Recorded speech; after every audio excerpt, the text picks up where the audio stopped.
welcome to ET Now Hangouts with me, Ankita Saxena. Well, guess what? I caught up with the OG influencer who's not just carved a niche in the Indian fashion scene, but has also put India on the global fashion circuit. Yes, I caught up with none other than Masoom Minawala. Welcome to India. So good to have you on our show. Thank you. And congratulations on your book. Your book is launching. Many congratulations for that. Thank you. Thank you so much. But Masoom, let's rewind and go back a little. You have achieved a lot. The list of your achievements is long and lustrous, but it started somewhere back in 2010, right?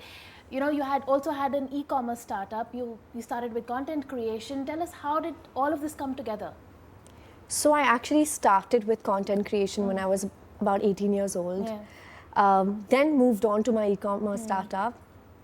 And then I think realized the power of content, the power of community, and went back to the business of content creation. Yeah. So it's been an exciting journey, lots of ups and downs, but it's been super fun.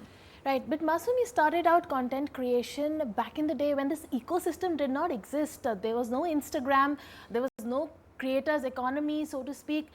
I mean, it's amazing. Did you have the vision that this is going to be a booming, a thriving economy? I mean, just look at the numbers. EY says that it's going to be a 3,000 crore economy in the next 2 to 3 years.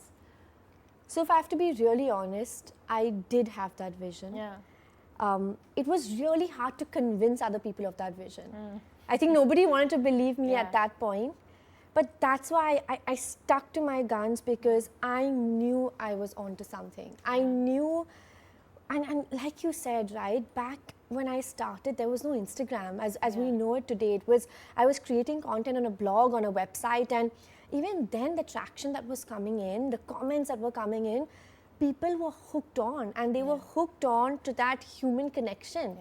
I don't think this business is predicted to be so incredibly gigantic basis just what the numbers talk about. I think it's because of the foundation of the business, and because the foundation of the business lies in human connection. Right. And you mentioned very interestingly that you had difficulties in convincing people, and of course brands also. It's been a long journey, right? So back in the day, what were the conversations that you had with brands versus now? What are the conversations? Where are the brands putting their money? Let's get to business. So let me tell you about where brands were putting their money. For, I think this was 3 years in a row, all brands would offer me was maybe a 5,000 rupee perfume in exchange for a whole blog post and 10 high-res images and like 3 paragraphs on the product. Or so barter is what they were offering you? Barter is what they were offering me. But if I had to be really honest, I took it on because it gave me the exposure to the brand's channels. Right? And at that time, I knew I had to focus on growing my community. So even though it wasn't a monetary exchange, I knew it could add value that went beyond monies for me at that point. And that's what I took up. I think today we've seen an absolute shift. A massive one. Creators and influencers are now brand ambassadors for some of the largest brands in the world. Absolutely. I have the honor of working with so many global brands and being an ambassador for so many global brands and the largest fashion and luxury houses, and it's been an incredible shift to actually witness all of that happen. Right, absolutely. In fact, you have endorsed some of the biggest brands like Estee Lauder and so on, big international brands in your kitty. What is your checklist? How do you pick out? How do you choose to associate with a brand? Is there a checklist for you? There's definitely a checklist. I think it's also one that's led by gut. There's a feeling. The foundation of that feeling is how I feel about that brand and how I feel about that product, most importantly. Because this entire business is based on trust. And the trust is between me and my community. If I was to today promote a brand or a product that would be misleading or that would not equate to I know what my community's expectations are, and if I promote something that doesn't match up to those expectations, I stand to lose. And I stand to lose the most valuable part of my business, which is my community's trust. So it has to be a very careful decision, like you said.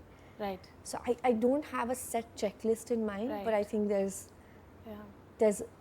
a lot of things we consider. Right. Also, Masoom, what are the current trends? What are the brands looking for right now? Where exactly do they see value, and how are you reorienting yourself to, give the value that the brands are looking for? I think what brands are looking for today, and this is bases so many relationships and conversations I have with the brands that I work with closely, is that connection between a creator and influencer, and that connection they have with their community. Okay. So there's a lot of conversation about relevance, right? And being relevant today, or being top of the mind today. Yeah. But I do think that could be short-lived. But what is everlasting is to be able to build that connection and trust, and to be able to build that long-term relationship with your community. So I've been creating content for 12 years now. When I started creating content, I was in college. I was doing an internship. Then I started an e-commerce business. Then I started dating my now husband. Then I got married to my husband. Then I moved with him to Europe. Yes. Then I kind of took my content creation business to the next level. Then I've now recently moved to Dubai. I got pregnant. I had a baby. And the crazy part is my audience has been with me through each and every phase of this journey. Right. Right? And even as I've written this book today, they're here again for this, for sort of this new beginning of mine. Right. And it's giving them this reality, because they're also moving with me, right? They're also moving through the different phases of life. So it gives them the trust that no matter what, she's going to show up for us. Okay. She's going to show up on the internet. It doesn't mean I have to show up every day, but there is that consistency that I have committed to them for the last 12 years. And I continue to commit to them. And I think they really value that. And I think they've really blessed me with that support in exchange. Also, Masoom, you have put India on the global fashion circuit, especially for the influencers. Earlier, it used to be the movie stars who were going to the Cannes Film Festival, but you have been to Cannes Film Festival like 4 odd times. You're also the first Indian to have been the showstopper at Milan Fashion Week. Firstly, how does that feel? Is that surreal? And also, how did you get your foot in the door in the international fashion circuit? It was very tricky. I think it still is, to be honest. I've always been, it's always been a difficult conversation, because I've always been told nobody could understand my Indian accent. So even while I'm speaking English, was accent the problem? It always was, right? Because I think it's also the fear of the unknown. It's also the loneliness, right? I think when you find yourself in a room where no one else looks like you, it's extremely daunting. It's extremely overwhelming, and your confidence just slips. And that's the truth of the matter, that it's not empowering to be the only person that looks like the way you do, that speaks like the way you do. But it was a challenge, and I love challenges. So it was a great one to kind of take on. Going to Paris Fashion Week, going to Milan Fashion Week. Even the first time I went to Cannes, I think at the end of my first day, I've sat on my cramped hotel room bed and wept, because I was so overwhelmed. I was all on my own, and I was like, what was I thinking? Firstly, coming to Cannes all the way, Cannes Film Festival. I've done this all on my own. I've like charged my 2 suitcases and showed up, and like, how am I going to pull this off? And then there comes the pressure of also posting online, right? And telling that Everybody story. is watching you. Everyone's watching, and everyone has opinions. Everyone has opinions, and the opinions are not always going to be positive. So there's that added pressure as well. But I think it's made it fun. I think the unknown of this journey, and especially being able to undiscover so much for the first time, has been interesting. Right.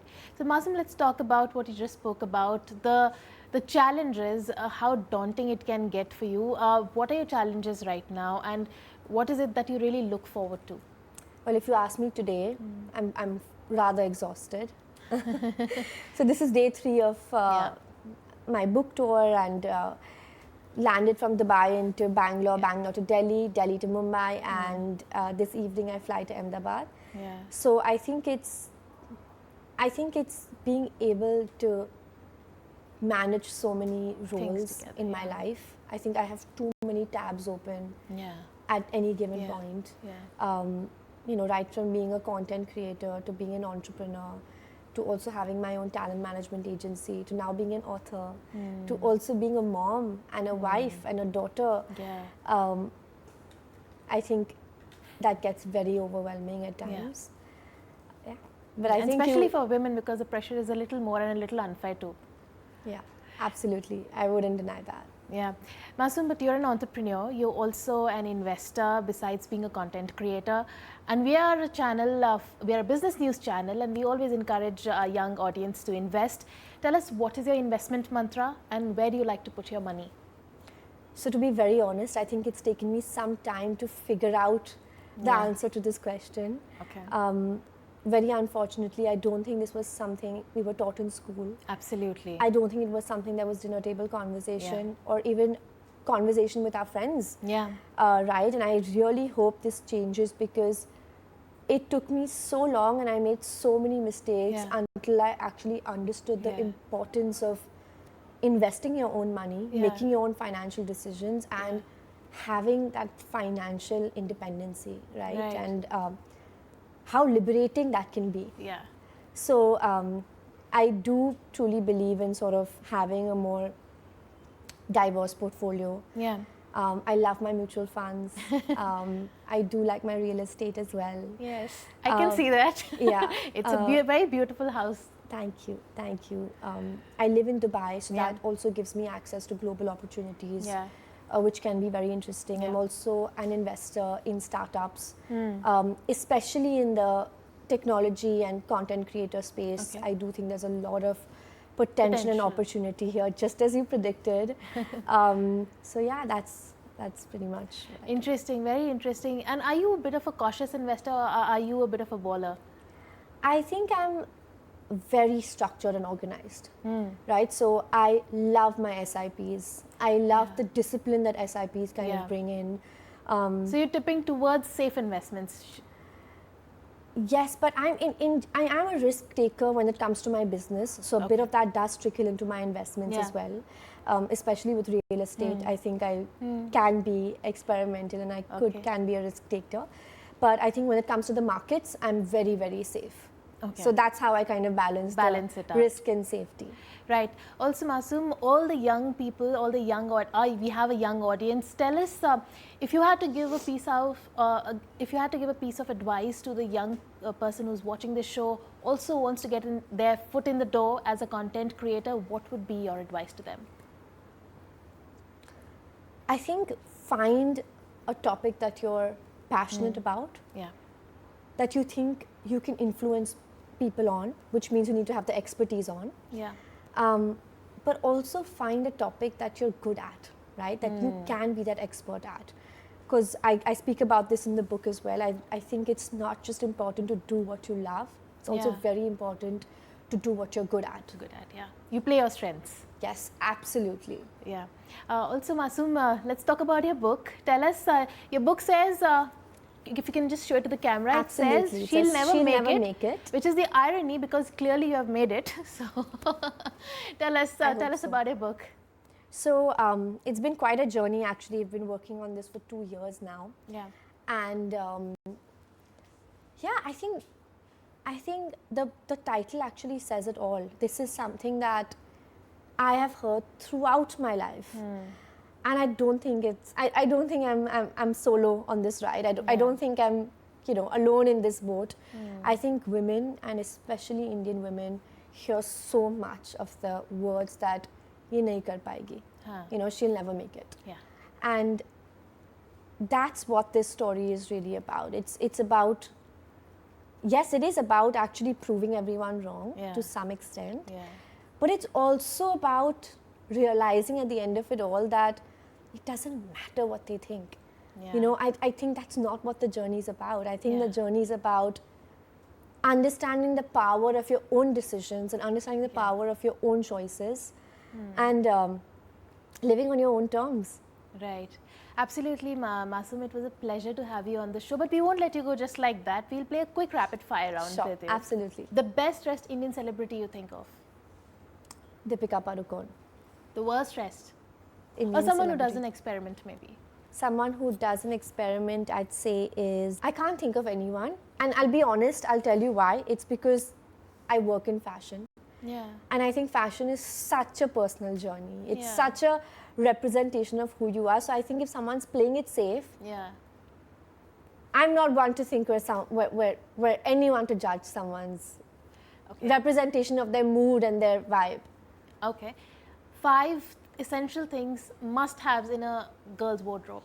In a girl's wardrobe, I'd say a crisp white shirt, really well-fitted jeans, nude stilettos, nude and black, I'd say both work beautifully. I'm actually wearing it right now. A great watch. I think it goes a long way. We're at 4. And I think the 5th thing I'd say is one statement item that you can always turn to whenever you need to, whenever you need to like turn up. Okay. And you can always turn to that one statement piece. It could be a jacket, it could be a layer, it could be an accessory. One fashion faux pas that you'd rather forget? Of mine? Yeah. So many. Oh my God, the mistakes have been real. I think Fashion Week is when I experiment a lot. Yeah. And I make so many mistakes. I think I'd want to delete like 3 of my outfits from last season. Okay. One international fashion brand that you'd like to be face of? Everyone's listening. Should I name them all? Yeah, please do. Manifest it here. No, absolutely. I think I have some favorites. Louis Vuitton, it's a brand that I work very closely with. Bulgari, Cartier. Valentino. Okay. Loads. Ever endorsed a brand for money? I do endorse brands for money. I think that's but just for money. Oh, just for money. Yeah. I'm sure I have, if I have to be very, very honest. Yeah. But I don't think I'd do it again. Okay. I think I would learn from that mistake. Okay. One current trend that you'd never be caught dead in? Low-rise jeans. I think it just wouldn't work for my body type. And I wouldn't take on a trend that doesn't work for me. Okay. Finally, your celebrity, your style icon, your favorite celebrity and the one you're crushing on right now totally? Blake Lively. I'm always crushing on her for how happily she wears her fashion. Yes. Thank you so much, Masoom. Thank you so much for your time and all the best for your book. Thank you. Thank you so much. And well, with that, it's time for us to slip into a short break. You don't go anywhere. We are coming up with lots more on the other side.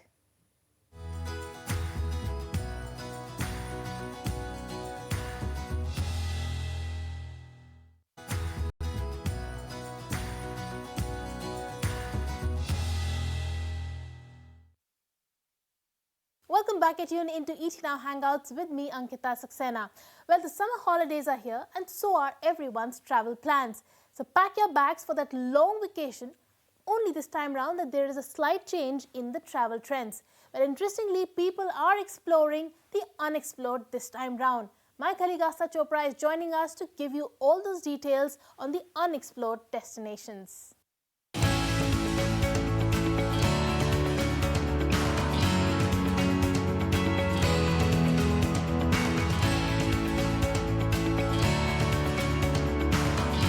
Despite the looming heat waves, India remains unstoppable in their quest for vacation bliss.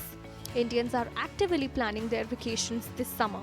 According to IndVentures, with a preference for cooler destination, popular choices includes Kashmir, Shimla and Bhutan, offering respite from heat. Beach getaways like Andamans are also favoured. Interestingly, Bhubaneswar has emerged as a rising domestic origin city. Internationally, Thailand, Vietnam and Sri Lanka are trending for their tropical climates and cultural offerings. Goa, Srinagar and Mumbai as the top searched destinations as well. The survey also shed lights on the emerging travel trends. Tier 2 cities like Pune and Patna are gaining traction among Indian vacationers, showcasing a desire to explore new and unexpected locations. There is a good news for the travelers as there are no significant price hikes for air tickets. Trips from Mumbai to Srinagar cost about the same, which is approximately rupees 11,000 whether you book in April or May. Even above last year, the numbers are showing an uptrend. So that's an interesting observation that we have. Now, other destinations that are being looked at are warmer beaches. And there, I think at a domestic level, Andamans, and a new destination that's emerging is Bhubaneswar. And then, of course, there is the culture and religion type of destinations, which are like the new one that's emerging is Aurangabad. With around 25,000 new rooms in emerging markets like Ayodhya, Varanasi and Deoghar, which are contributing to the demand. On the contrary, with increased demand, the price of hotels sees 7 to 15% price hike. According to Mercury Travels, the demand during May to July will increase due to Olympics in Paris, which people have already started pre-booking the flights, and also due to the football matches, which will begin in July. To cater the all-over rise demand, several airlines have announced fleet expansions, while the government initiatives to develop new airports and airlines like Indigo and Air India have ordered more than 1,200 aircrafts. Well, speaking of holidays and celebrations, have you ever celebrated those market rallies or a good day at the markets in a restaurant? Well, we are a business news channel, so we decided to take you through some of the iconic restaurants to dine in around the iconic Fort area. Let's take a look. From celebrating market rallies to sulking over the glooms and dooms of a trading day, the Bombay Stock Exchange has dozens of options to dine in the iconic Fort area of Mumbai. But just a handful are as iconic and as loved, very few that have stood the test of time, like the mighty market. Serving delicious Parsi cuisines and customized cakes for the market rallies is Jimmy Boy. A stone's throw away from the Bombay Stock Exchange, the boy has been serving the market folks since 1925 and gears up to celebrate 100 years in 2025. Whenever the markets are rolling and they are the all-time peaks, you see a lot of celebration and a lot of step up in their feet, and they're happy, and the food consumption obviously goes up during those times, celebrating with cakes, etc., puffs, and partying in the office. And yes, at the same time, when there is a downfall and the bears are all over, so at that time, yes, we see a little bit of quietness and a little bit of gloom in the market, but that's okay. Our next stop is an Udupi spot. Purnima is a hot favorite of several market veterans tucked away in the bylanes of the Tata Group's Bombay House edifice. The family-run business promises you a host of meals. Simple, affordable, and quicker than modern-day QSRs. Mr. Ramesh Damani is a frequent visitor, and another one is Mr. NGN Puranik. So he is part of Enam Finance. So these are two of the veterans and known faces from the stock market. They basically like the South Indian food, so they frequently have the dosas, and mostly dosas and idlis. And last but not the least, this Gem Chetna is ready to roll as the hunger clock at PSE strikes lunchtime. Over the years, it has not only caught the fancy of vegetarian patrons, but also never fails to entice the rest of the lot.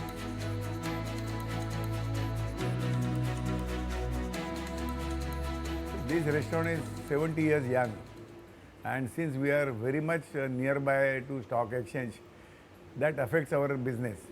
When there is a market high, we get more clientele, and when there is a market low, we get less clientele. The idea behind keeping the thali is the people have no time there. They come here and within 15-20 minutes they are out.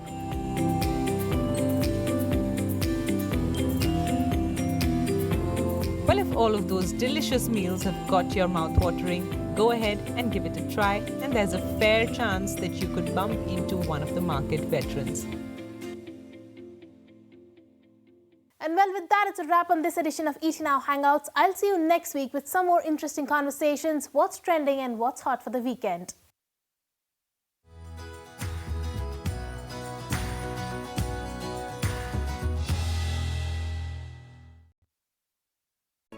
If you like this video, then like, share and subscribe to ET Now.